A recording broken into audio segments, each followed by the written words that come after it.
Welcome back to Archaeology After Dark, everyone. I am, of course, your host, Daniel Rhodes. My guest today is the fabulous Autumn Melby. Autumn, thanks so much for being here.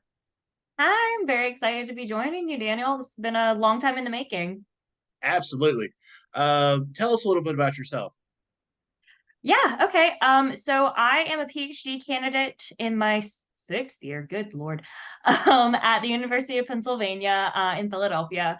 I did my undergraduate research at Appalachian State, graduating in 2018, mostly working with doctors Alice Wright and Tom White there, the phenomenal mentors. And since coming to Penn, I've been working with the lovely Dr. Meg Castlebaum, mostly looking at, in terms of my research, I guess, I look at questions of rural engagement and response to moments of kind of broader societal change. So, what does that actually mean? I'm really interested in the everyday life of rural, pre contact Native peoples in moments of kind of political collapse, for lack of a better word. So, my research is looking just south of the Cahokia site and kind of assessing how did rural homesteaders in that area kind of engage with that massive site sort of declining and eventually being abandoned in the late 14th century. That is incredible. Oh, So, mouthful. how Sorry. how is all that going for you? I mean, in terms of research. It's great. So there's a couple reasons I really love this research. One, I don't think that this question of being rural or rurality, so what does it actually mean to live and experience life as living rurally away from a really dense urban population. I don't think we've really explored that a lot in Southeastern archaeology in particular. So it's something I've really enjoyed diving into, coming from a really rural North Carolinian background myself. But it's been really phenomenal insofar as the area that I'm working, Monroe County in southwestern Illinois. There hasn't been a ton of work in that area in the last couple of years. And I've really been surprised, delightfully surprised at how engaging that local community is, that kind of resident community. Just in terms of their interests, folks stopping by the site to kind of express interest and have questions. It's been really wonderful in that way. I really couldn't ask for sort of a better location to run my first field project for my dissertation. So I feel really, really, really lucky in that regard. Yeah, and that's something else that, we've talked about in previous episodes of this program, how much easier it makes our work when the local community not only gets involved, but they support what we do. Oh, yeah. I mean, that's something in my research I have really tried to emphasize both to my students and just hopefully it'll come through as I'm actually writing my dissertation. But I'm strongly of the belief that you, as an archaeologist, we are at our most ethical when we are actively, even if you're not doing a community archaeology project or even a public project. I feel like there is a underlying sort of responsibility to make efforts at least to really engage with your local community because at the end of the day this is your residents. They might not be the most direct descendant community for historical reasons, but they are the boots on the ground, so to speak, that are kind of at the front lines of archaeological stewardship. Most of us don't live directly adjacent to the sites that we work at or we want to protect. Sometimes we live states away. Um, and I think that investing the time and energy in hopefully, involving your local community in the process of archaeology and going beyond just disseminating those results that you get, I think it really does pay off in the long run and hopefully protecting a lot of these sites that are in these more rural areas sometimes. Yeah, and that adds, history to the local community, but it also gives Mhm. them something to, I wouldn't necessarily say protect, but incorporate into how people see their town when they come, visit, drive through, or just, happen upon it, like folks like we do. we find something that we're interested in and we add it to our education, and we, incorporate that into the narrative of our education. Yeah, absolutely. Something uh that's been shared to me by some of my like local community members really invested in the project was, the most adjacent town to my field site, Hawkins Hollow, is about 1,200 people. And that's kind of big for the area. The next closest town, a little bit bigger, it's like a 15-20 minute drive. So not completely in the sticks. But in talking with some of the locals who come by and visit, they're like, I had no idea this was here. Like, how did you know that there's this site in the middle of a cornfield? I explained the methods and such, but what they emphasized was, you know, nobody thinks a lot about the history of this town sometimes. And it's, we're adding to this history. There were already people here. They start thinking deeper about those longer histories of landscape and just, why that area might want to have been lived in for so many generations. It's remarkable for when you get to see that kind of click in people of, oh, there were families here long before mine, and there are still traces of them kind of in my backyard.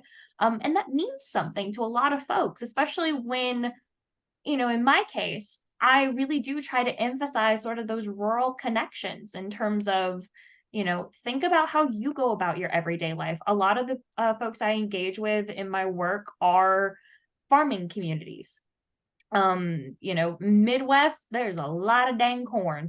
And being able to show some of these folks, like, okay, yes, we have the corn in growing in the modern field, but look at this like carbonized corn kernel, and recognizing that these things were growing, hundreds of years ago as well. People were still just as invested and, making use of this really fertile landscape.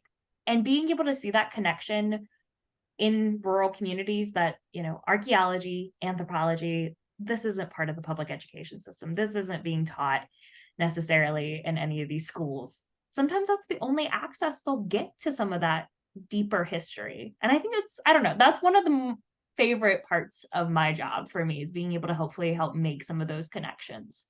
Yeah, that is like a really weirdly rewarding side effect of doing a Yeah. public program is you get to see someone's face light up when their perception of like the history of their town changes when you show them just like Yeah. the tiniest piece of a thing. Like you can show a child like a piece of a ceramic or vessel or something, and then you have to explain to them that the reason we can find things like this is because it was before a garbage collection system was created. Yeah, exactly. This past May, when I had the privilege of directing my first field project at Hawkins Hollow, we devoted, me and my crew, incredible crew, devoted an entire Saturday to helping a lot of, I say local, I found out later that some folks drove 3 hours for this event, which blew my mind, but helping a lot of local Boy Scouts, the Boy Scouts of America, more broadly, like I think it's called Scouts now, but get their archaeology merit badge. This is a really hard merit badge to get for a couple different reasons. It's very involved. They have to actively volunteer with an archaeologist for 8 hours to receive this badge. So as part of that event, one of the many things we did that day was took these scouts out to the excavation site, and they helped us. We had like some buckets already done that needed to be screened, and they helped us, screen through. We showed them like the process of, here's how you write artifact bags. Here is kind of how you distinguish if a rock has been worked or if it's just a rock. Showed them ceramics, explained coring. I mean, these are all things that are a little bit highbrow. Sometimes we teach these in field schools, but they're able to make those connections even at a really young age. They're able to, when they get their hands in it and are physically able to, recognize a little bit of, you know, this is a piece of history that I'm touching for the first time in, hundreds of years. even at a young age, I think that kids are able to sort of make some of those connections a little bit. It's still like a little, Indiana Jonesy, sure, but that's okay. They're getting that connection and they're starting to think a little bit more deeply about history and such. So that was a really rewarding part of our field project there. Being able to bring like 30 something scouts for together for that event. Yeah, and that's another thing about working with kids that young is they can really understand and appreciate the value of what archaeology does for them. Like we're showing them, looting artifacts is a problem everywhere. And if we want to Yeah. change that, we have to start with the younger kids to show them the right way to do it. And we Yeah. show them the historical value of an artifact instead of the financial value of it. Yeah. I absolutely agree there. I think it's something that I think archaeologists are going to have to confront in the next several years is recognizing that kind of our avocationalist group or population. So I'm talking folks who are really non-practicing archaeologists, like professional archaeologists, but folks who have invested a significant portion of their time, energy, and finances in learning about archaeology, participating in archaeological projects, whether it be volunteering, just walking, plowed fields and collecting points on the surface, whatever it might be, not looters, but these avocationalists that really have an invested interest in archaeology. Typically speaking, not always, but typically speaking, I feel comfortable saying that this is a kind of an older population. These are older folks. I'm talking about my dad. I'm talking, about just generally speaking, like this is an older community. I think archaeologists are going to need to recognize that in the coming years, that community is going to lessen. And we're going to have to really confront how do we ensure that the knowledge that these people have, because it does sometimes go beyond a professional expertise, making sure that those avocationalists and their knowledge is passed on and that we continue this interest of public engagement with archaeology and working with archaeologists. One of the really surprising things about that Boy Scout day, I'm kind of thinking about it now, was one of my rangers that was helping out with the project. She mentioned, she was like, there are so many parents who stayed for this event. That's really surprising. Most of the time, parents will drop off their scouts for a merit badge event and they'll dip and they'll come back later to pick them up. But, I kind of pushed that and I asked around and folks explained, this is different than other merit badges. Like this is interesting for us too. We get to do it with our kid. This isn't just, a little lesson plan they're doing. This is something really engaging that we also want to take part in. So it was honestly kind of two birds with one stone. In terms of this event, we got to, encourage archaeological interest at a really young age, but we also got to kind of filter that through and hook into their guardians as well. This older adult group that is, shepherding them through this. So it was really beneficial from a stewardship perspective, I think. Yeah, that's something to keep in mind is whenever we do like a kids program, the adults that show up, it's a learning experience for them too. Yeah, So exactly. They're you getting have to like something. you have to go back and forth between the language you use. Like, okay, I'm Absolutely. talking to somebody who's in, their 40s or 50s. I can use, my adult voice and adult language. I'm not talking to a 4-year old anymore. So Yeah. treat them like an adult, but they are Yeah. still, asking really great questions. Absolutely. And yeah, that's just really one of the things I think has been the most beneficial or surprising, I guess, about this past field season was, you know, I anticipated a decent turnout for this merit badge event, but the true commitment of both the scouts, the guardians, my team to like really, putting it together and just a lot of invested energy in it. I think it was really successful. We encourage students, both they're helping our scouts, I should say, they were helping us at the site for an hour or so, but they brought in family heirlooms. We're encouraging them to think about, say in 100 years from now, what would somebody say about the heirloom that you brought in if they didn't know anything about it, just from what you can see? We're encouraging them to think a little bit more critically like archaeologists. We're teaching them about stewardship practices and, how do you recognize a site? What do you do when you find a site? I thought it was interesting that over the course of that excavation season, I'd had a couple local archaeologists express to me some frustration with some Boy Scouts in the area because they had disturbed some burials unknowingly in putting in a hiking trail. And it just really got me thinking of, God, if those Boy Scouts had known about the history in this area and the potential to recognize an archaeological site when they were first putting in this trail, how could this have been different? How could we have potentially better protected and stewarded those ancestral remains Yeah, from disturbance? I was talking to a parent over, I want to say it was this previous summer, that they had actually redone the archaeology badge because of things like that. So Yeah. the badge they had offered before COVID was basically just walk around and look for spear points and arrowheads and bring them in and do a presentation about it. Now it's a very like academic merit badge. Like it's Yeah. almost a college level course to get this That merit is badge. exactly when I first read it. I was like, oh my God, this is stuff that I would quiz my undergrads that I help to teach on. Like, they have to know. I'm like, how am I going to explain to a 10-year-old that's fresh out of Cub Scouts, like, about absolute dating and carbon 14? Mind you, it was tricky. And I think there are ways that I can improve it when I offer this again in the next coming field season.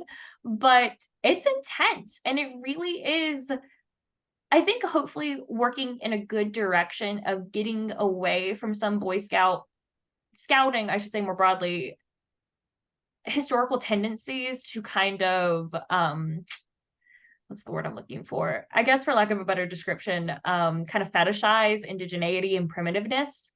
Um, and just think that archaeology and the past and native peoples and cultures can be reduced to, let's go find this spear point and, I won't go into the depths of it, of the ways that this could get bad, but you get what I'm saying. Like, this appropriation potential that is there. I really think that the reworking of that merit badge, and hopefully the way that scouting is growing in the US at least, is hopefully getting away from some of those tendencies. Well, I think some of those changes have been necessary just because of the implementation of things like NAGPRA and things like that. Yeah. That they take a hard look at how they do these programs and what they actually want scouts to Mm-hmm. do in them. And it's kind of bad when, whole troops of Boy Scouts commit NAGPRA violation. Yeah, exactly. I mean, scouting is meant to be kind of early career prep in some ways. This is, a lot of these merit badges are to expose scouts to different potential career tracks that they never would know about, otherwise, and to see if that interest kind of hooks. I found scouting a really great way to pull together a really like dispersed rural population that, if folks live, not necessarily close to my site. So I had to think critically about, like, how do I actually pull in people, especially like more youth groups or such, beyond just potentially like school tours or things like that. And scouting was the really straightforward way to do that because it is so internationally recognized. And it does kind of have like this baseline that you can build off of already. You're not necessarily starting from the ground up in terms of engagement. It's a give and a take. You're giving your time and energy to educate. But you're hopefully gaining great rural site stewards in the process. The scouts, again, they're donating or giving their time and energy, but they're getting their merit badge as well. That's like a thing that they want. They are working hard for this. So it's a really great relationship in that regard. We're also very blessed that our lodging for the field season was provided by a local Boy Scout camp. that just in those early conversations of, hey, is the camp available? We could do like a merit badge event. They're like, absolutely, let's talk. They kind of just offered it as a thank you for hosting that event for free. So we got really lucky in that regard. It was a great relationship, and it made what I think to be very long lasting community bonds already. Like we're going back again next year. We already like have a foothold. Folks recognize us. It's great in that regard. Yeah, and it's really fun to build like a lasting impression with a group of kids like the Boy Scouts, because when they're young in the Scouts, that's a program they stay in for, you know, 10 or 15 years at a time, depending on how committed they choose to be to it. And, you know, the impression we leave on them stays with them through that 10 or 15 years. You know, they'll probably forget who we are after 3 or 4, but Yeah. the impression stays with them. Absolutely. They might forget who we are as individuals, but oftentimes they will probably remember, hopefully, some of these merit badge experiences. I think it's telling that one of my older site volunteers, Don Milker, he holds a dear place in my heart. He volunteered at Cahokia, kind of like came to me through the grapevine, but he volunteered with us the entire field season. He was a godsend, great avocational archaeologist, super helpful. He was in scouting, like in his childhood, his children went through it. Like this was a lifetime thing for them that they had grown up in. And it did, kind of hook him in this deeper interest of archaeology at some points in time. Uh, it's something that stays with people if they, go from cub to eagle, even if they don't even finish eagle. But scouting is a really recognized thing, even in these rural communities. And that was the part that I was really grateful I was able to latch onto to bring folks together.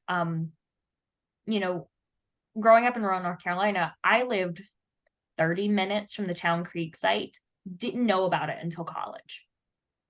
I had no idea because it just like wasn't talked about.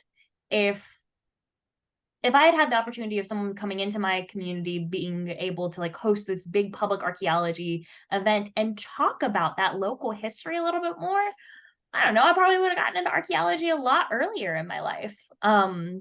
There's no tellings really. So yeah, scouting was a really great avenue for me to be able to reach out to this kind of dispersed community and hopefully foster that interest in a lasting way. Yeah, and the kids who, you know, get really into it, they get like seriously into it, and they will ask you Oh like yeah. deep, deep philosophical questions about archaeology or just life in general. I had a kid ask me Yeah, if I knew if a caterpillar knew it changes into a butterfly or not. I'm like, uh, that goes beyond my pay grade. I'm gonna do some research on that and get back to you. And then I started That's the go-to answer. so I started like talking out the problem while I worked it out in my head with the kid. I'm like, so the caterpillar must have some kind of thing inside it that tells it it needs to change. And this kid is just like staring at me while I talk it out. Like, does this relate to archaeology at all? No. Are you using critical thinking skills? Yes. That's sometimes all we can hope for at the end of the day. Do I have a headache from trying to answer this question? Absolutely. Because it is a deep philosophical question. Yeah. And that was something I ran into the trouble of a little bit. This is my first time running a field project to begin with, but also a Boy Scout massive merit badge event. There's numerous requirements. We had to like shift out rotations of stations to try to meet by the end of the day. Because we had one chance to do this really. They're never going to get this opportunity, or most likely never going to get this opportunity again until next year. And one of the challenges that, in retrospect, I'm going to plan to do things a little bit differently next year was I had age ranges of fresh out of Cub Scouts, 10-year-olds to like 16-year-olds.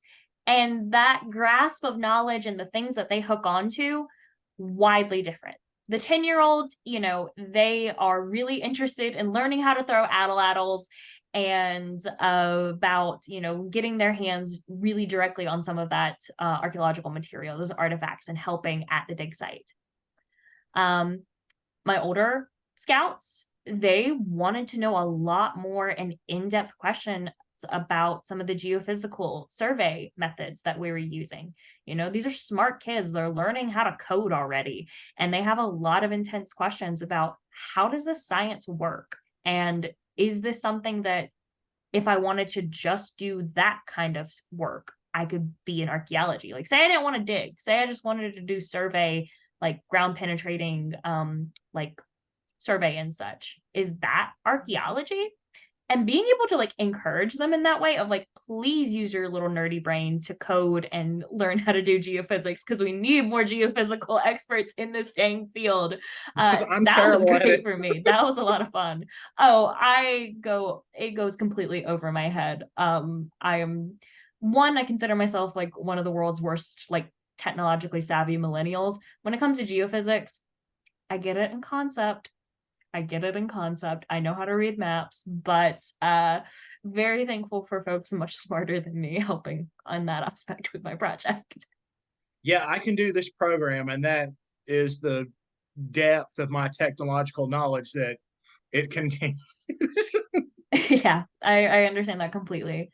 But yeah, so I'm actually hoping to write a SEAC. That's my plan for SEAC. The paper this year is actually talking a little bit more about this merit badge event and kind of what I learned from it a little bit in terms of how scouting can be a really, I think, powerful tool to community and public archaeologists, but the specific kind of considerations and cautionary lessons we need to have in doing so.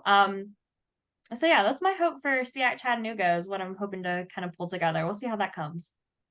That sounds like it's going to be a really interesting presentation.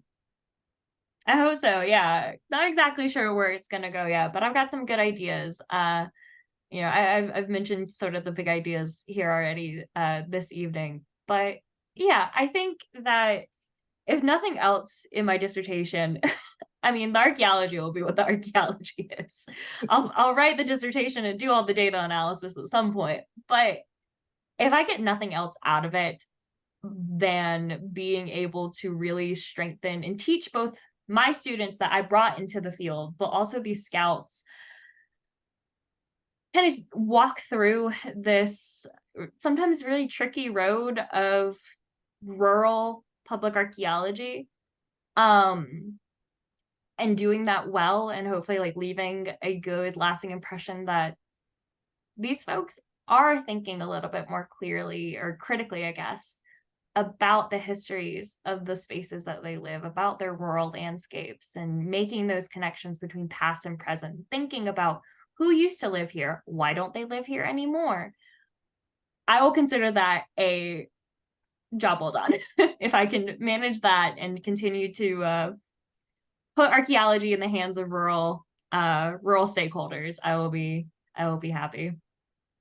So we're about out of time. So I like to close out every episode with this little segment. Autumn, you've kind of touched on some things that you'd recommend to people. What else would you recommend for anyone who's interested in archaeology, chosen to pursue the field, or having a migraine from what they've chosen to do in archaeology? One, the migraines are normal. They'll pass. Yeah, they happen. Hypothetically, they happen. For students interested or just getting into archaeology, my biggest piece of advice is figure out your local conference and get involved with student groups. Find community within your discipline, whether that be within your own department or clubs, or for Southeastern archaeology, we have the Student Affairs Committee, which I will always plug. Make community and find like-minded people in that way, because not going through school or just archaeology alone makes it all the better. Archaeology, we work best in teams. There's a reason for this, where it's not a solo kind of gig, and it's much more fun when you get to talk to your friends about this sort of thing. And they're having the same For problems folks, that you are. yeah, exactly. for folks watching that might not be archaeological students, but just like have this really passionate interest. Um, Kind of a similar vein of advice, join clubs, join, local community interest groups, whether it be if a local community college has a group or whatever it might be, do the legwork to find other folks interested or reach out to local archaeologists you might know, and just learn more, read a lot. That's the best thing that you can do. If you're not sure about something, just read and ask questions. I've talked a lot tonight about rural stewardship and this responsibility and hopeful encouragement of folks who live in rural areas to protect archaeological sites, sometimes that are undiscovered or unknown about archaeologists. If you think that there's an archaeological site on your property, yeah, shoot somebody an email. I mean, the worst that they can do is not reply to you, which is frustrating. But you've done your due diligence in trying to make sure you're doing right by that site, the people who came before you, and hopefully preserving that history for people to generations to come. So I guess that's my advice. Yeah. Just talk to people, make friends. Yeah, it makes, life a lot more fun when you have people around you who have the same headaches that you do. Oh yeah, they become fun headaches at that point. They become the headaches that you all like cluster around a little bar together, trying to decipher through how to solve, and then it's like a eureka moment for you all, and that's a really good feeling.